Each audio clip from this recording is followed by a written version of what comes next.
Life में सबसे बड़ी खुशी उस काम को करने में है जिसे लोग कहते हैं आप नहीं कर सकते, छोड़ो आपसे नहीं होगा।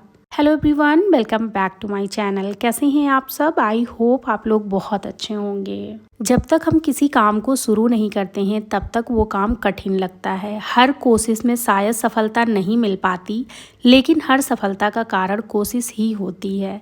सफलता का रास्ता कभी आसान नहीं होता है, पर सफल होने के लिए कोशिश करना बहुत ज़रूरी होता है। सोचिए, आजकल लोगों को टाइम की इतनी कमी क्यों महसूस होती है। बहुत सी चीज़ों के लिए टाइम नहीं मिल पाता। पूरे दिन ऐसे निकल जाता है जैसे पता ही नहीं चलता। जो लोग आलसी होते हैं अपने काम को करने की बजाय उससे बचने के नए नए बहाने ढूंढते रहते हैं और हर काम को मजबूरी का नाम दे देते हैं। अगर आप भी दिन भर आलसी फील करते हैं जिसकी वजह से आपके कोई काम टाइम पर नहीं होते हैं, तो आपको अपने ऊपर थोड़ा सा ध्यान देने की ज़रूरत है। आलस आने का सबसे पहला जो रीज़न होता है वो होता है कि हमारा खाना पीना। आजकल होता क्या है, हम घर के खाने को अवॉइड करते हैं और बाहर के खाने को बहुत पसंद करते हैं। जितना आप हेल्दी खाना खाओगे उतना ज़्यादा आप एनर्जेटिक फील करोगे, लेकिन जितना ज़्यादा आप जंक फूड बाहर का खाना खाओगे उतना ज़्यादा आप आलसी और लो फील करोगे। पूरे दिन आपको थकान लगी रहेगी। इसलिए सबसे पहले अपने खाने पीने की आदत को सुधारिए। दूसरा जो सबसे बड़ा रीज़न होता है आपकी अधूरी नींद। होता क्या है, रात में हम बिना फ़ोन के बिस्तर पर नहीं जाते हैं। जब हम सोने के लिए अपने बेड पे जाते हैं साथ में होता है हमारा फ़ोन, और जब हमें सोना चाहिए उस टाइम पर हम फ़ोन स्क्रॉल कर रहे होते हैं, रील्स देख रहे होते हैं, सोशल मीडिया पे अपना टाइम वेस्ट कर रहे होते हैं। और सोशल मीडिया एक ऐसा प्लेटफॉर्म है जहाँ पर आप सोच कर तो आते हैं कि हम सिर्फ 10 मिनट या 15 मिनट देखेंगे, उसके बाद फ़ोन रख देंगे, लेकिन ऐसा नहीं होता है। 10-15 मिनट के चक्कर में हमारा घंटों का टाइम वेस्ट हो जाता है और हमें पता भी नहीं चलता है, जिसकी वजह से हम टाइम पर नहीं सो पाते हैं। और जब हम लेट सोते हैं तो सुबह में हमारी आंख टाइम पर नहीं खुलती है, जिसकी वजह से हमें आलस, चिड़चिड़ापन और थकान फील होती है। हमें प्रॉपर 6 से 7 घंटे की नींद ज़रूर लेना चाहिए। जब हम अपने रूटीन को अच्छा कर पाएंगे, जब हमारा रूटीन अच्छा होगा, तभी हमसे ही हमारे बच्चे अच्छी चीज़ें सीखेंगे।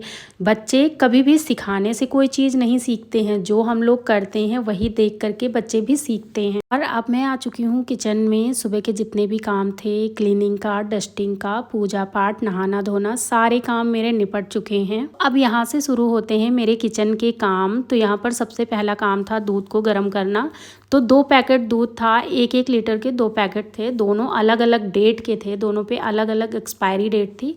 तो मैंने अलग अलग बर्तन में गर्म किए हैं, क्योंकि इस टाइम पे ना दूध अगर ज़रा सा भी लापरवाही करें तो तुरंत फट जाता है, जिसकी वजह से मैंने अलग अलग गर्म किया है। अगर फटना होगा तो फट जाएगा, नहीं फटना होगा तो गर्म होने के बाद मैं एक ही में मिक्स कर दूंगी। जब तक दूध गर्म हो रहा है तब तक मैंने पानी की जितनी भी बॉटल्स थी उनको फिल कर दिया। और ज़रा सा मेरा ध्यान हटा, तुरंत दूध उबल गया है, तो इसको क्लीन कर लेते हैं। और दूध का होता है, जब तक आप नज़र रखोगे दूध उबाल नहीं आएगा, और जैसे ही आपकी नज़र हटेगी तुरंत ही दूध उबल जाता है। अब गैस को मैंने हाथ के हाथ क्लीन कर लिया है। उसके बाद भगोने में जो दूध रखा था वो उबल गया है और दूसरा दूध भी उबाल आ गया है, तो मतलब फटा नहीं है। तो अब एक में कर देंगे। और ये भगोना छोटा है, मुझे लगा नहीं था कि दोनों पैकेट इसमें आ जाएंगे, बट आ गए हैं। और अब मुझे बनानी है चाय, तो उसके लिए मैंने थोड़ा सा दूध बचा लिया है, उसी में चीनी और चाय की पत्ती और अदरक डाल करके गैस पे चढ़ा दिया है। जब तक चाय बनती है तब तक ये सारी बॉटल्स मैं फ्रिज में लगा दूंगी। और मेरी आदत है, मैं जहाँ पर भी काम करती हूँ वहाँ के जो छोटे मोटे काम होते हैं उन पर भी मेरी पूरी नज़र होती है, और साथ के साथ मैं उनको भी करते रहती हूँ। इस एक आदत की वजह से मेरे घर के जो छोटे मोटे काम होते हैं वो कभी भी पेंडिंग नहीं होते हैं, वो मेरी नज़र में आते ही मैं उनको कर लेती हूँ। इससे मेरे सारे काम टाइम पर हो जाते हैं। और यहाँ पर मैंने बना ली है अपने लिए चाय और थोड़ी सी नमकीन ली है। फिर आ गई हूँ मैं बेडरूम में, क्योंकि सुबह उठ जाती हूँ और कामों में लग जाती हूँ, और गर्मी की वजह से हालत इतनी ज़्यादा ख़राब हो जाती है कि क्या ही बताऊँ। तो अब मैंने AC को ऑन किया और बालों का जो मैंने क्लेचर लगाया था वो निकाला। थोड़ी देर पसीना वसीना सूखने के बाद तब मैं अपने कामों में लगूंगी वापस से। अपने आप को आराम देना भी बहुत ज़रूरी होता है। जितने ज़रूरी हमारे लिए हमारे घर के काम होते हैं, उतना ही ज़रूरी होता है हमें अपने आप को भी रिलैक्स करना। जब मैं लगातार किसी काम को करते रहती हूँ तो मैं उस काम से बहुत जल्दी बोर हो जाती हूँ। तो मैं जिस काम को करती हूँ तो बीच बीच में थोड़ी देर का ब्रेक लेकर के या तो फिर कोई और काम करने लग जाती हूँ या फिर बैठ जाती हूँ, एक मग भर के पानी ले लेती हूँ और आराम से बैठ करके पीती हूँ। थोड़ा सा पसीना वगैरह सूखने के बाद फिर अपने काम को शुरू कर। मैंने 5-10 मिनट लेकर के चाय एंजॉय करी। उसके बाद मैं आ गई हूँ किचन में, क्योंकि अब बनाना है लंच। और लंच में आज मुझे बनाना है दाल चावल रोटी सब्जी। वीक में 2 या 3 टाइम तो दाल चावल रोटी सब्जी मैं बनाती हूँ। बाकी के टाइम में कभी राजमा चावल, कभी छोले चावल, सब्जी रोटी, ऐसी भी चीज़ें बना लेती हूँ। रात के खाने में ज़्यादा ऑप्शन नहीं होता है, उसमें 1 या 2 ही ऑप्शन होते हैं। अधिकतर अगर देखा जाए तो मेरे घर पे सब्जी रोटी ही रात के खाने में बनता है। और बाकी सुबह में आलू के पराठे, पनीर पराठे, सब्जी रोटी, बहुत सारी चीज़ें होती हैं सुबह में। और नाश्ते के लिए तो बहुत सारे ऑप्शन होते हैं। और जब बच्चे स्कूल जाते हैं तो उनके लिए पूरी सब्जी, पराठा सब्जी और ये सारी चीज़ें तो डेली बनती ही रहती हैं। अब यहाँ पर दाल में मैंने नमक, हींग, हल्दी डाल करके दाल को चढ़ा दिया था। दाल में 2 सीटी आ गई हैं। तब तक के मैंने इधर टमाटर कट कर लिया है, प्याज कट कर लिया और हरी मिर्च। और इस टाइम पे धनिया घर पे ख़त्म हो गई है, हरी धनिया। नहीं तो अगर हरी धनिया डालते हैं तो किसी भी चीज़ में ना हरी धनिया का फ्लेवर बहुत ही अच्छा लगता है, फिर चाहे दाल हो या सब्जी हो। तो अब यहाँ पर कुकर का प्रेशर निकाल करके मैं दिखाती हूँ दाल। तो ये दाल हमारी उबल गई है। इसको हमारे यहाँ ऐसे ही बोला जाता है, दाल उबल गई है। जब तक हम छौंकते नहीं हैं तब तक दाल हमारी पूरी तरीके से बनती नहीं है। तो दाल छौंकने के लिए कढ़ाई में तेल ले लिया है। तेल अच्छे से गर्म हो जाने के बाद उसमें जीरा डाला। जीरा अच्छे से चटक गया है। फिर प्याज और हरी मिर्च जो कट करके रखी थी वो डाल दिया है। फिर उसको अच्छे से गोल्डन ब्राउन होने तक भून लिया है। फिर उसमें टमाटर ऐड करके थोड़ी देर तक पकाते रहें। फिर मैंने इसमें दाल डाल दी है। अब बनकर रेडी हुई है ये दाल। तो यहाँ पर मैं दिखा रही हूँ कितनी बढ़िया दाल बन करके रेडी हो गई है। उसके बाद दाल वाले कुकर को ही मैंने अच्छे से धुल लिया है, क्योंकि हल्दी लगी रहती है तो चावल भी येलो येलो कलर का हो जाता है।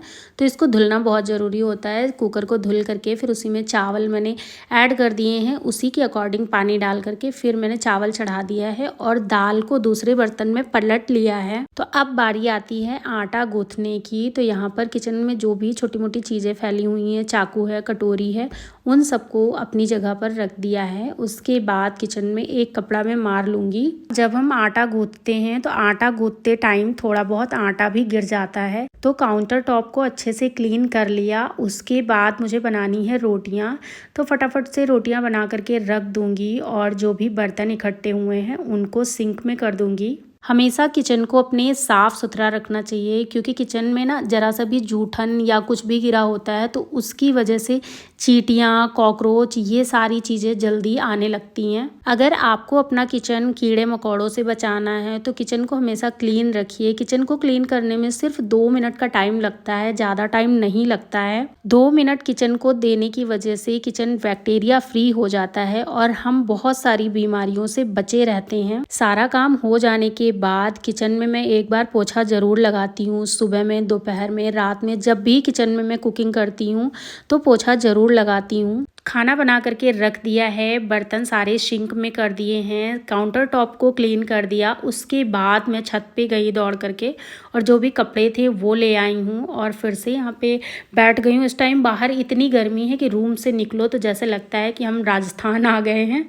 तो कपड़े लाने के बाद सारे कपड़ों को मैंने फोल्ड किया। फोल्ड करके फिर उनकी जगह पर रख दिया है, क्योंकि कपड़े ना जब हम उतार के लाते हैं तो थोड़े से गरम गरम से होते हैं। तो ऐसे कपड़े अगर आप फोल्ड करके रख देते हो तो उनमें आयरन करने की ज़्यादा ज़रूरत नहीं पड़ती है। जैसे कि बेडशीट, कर्टन, ये सारी चीज़ें जैसे ही उतार करके लाती हूँ तुरंत फोल्ड करके उनकी जगह पर रख देती हूँ। कपड़ों को सुखाने के बाद अगर हम उनको उनकी जगह नहीं देते हैं तो वो अपने आप से कोई ना कोई जगह ज़रूर ले लेते हैं।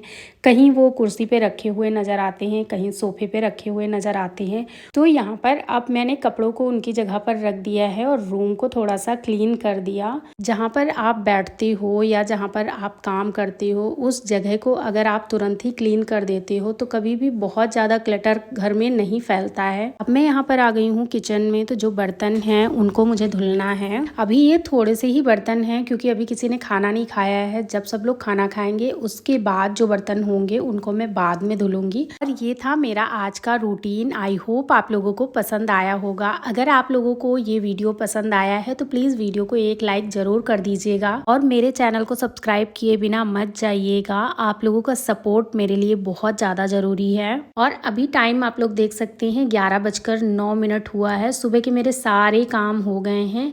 किचन पूरा क्लीन हो गया है, खाना वगैरह बन गया है, बर्तन सारे मैंने धुल करके रख दिए हैं। तो इस वीडियो को यहीं पर एंड करते हैं और मिलते हैं नेक्स्ट वीडियो में। तब तक के लिए बाय बाय।